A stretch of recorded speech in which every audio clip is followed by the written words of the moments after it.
আসসালামু আলাইকুম ফ্রেন্ড, চলে এসেছি একটা নতুন রেসিপি নিয়ে। আর তৈরি করে দেখাবো খুব অল্প সময়ে ঝটপট ব্রেকফাস্ট রেসিপি। কিভাবে তৈরি করছি দেখতে থাকুন।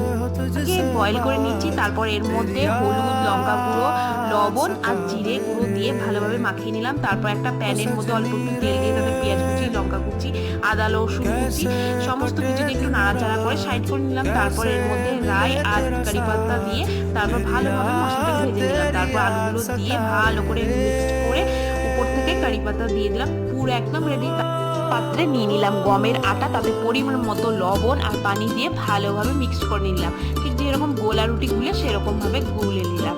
তার মধ্যে অল্প একটু তেল ব্রাশ করে তার মধ্যে আটার গোলাটাকে দিয়ে দিলাম। তারপর ভালোভাবে চারিদিকে ছড়িয়ে দিলাম। এপিট উপিট সেকা হয়ে গেলে তখন আলুর পুরটাকে ভরে ফুল করে নিলে একদম রেডি। তো কেমন লাগলো অবশ্যই কমেন্ট করে জানাবেন। নতুন এসে থাকলে আমার চ্যানেলটাকে অবশ্যই সাবস্ক্রাইব করে দিবেন। ধন্যবাদ দেখার জন্য।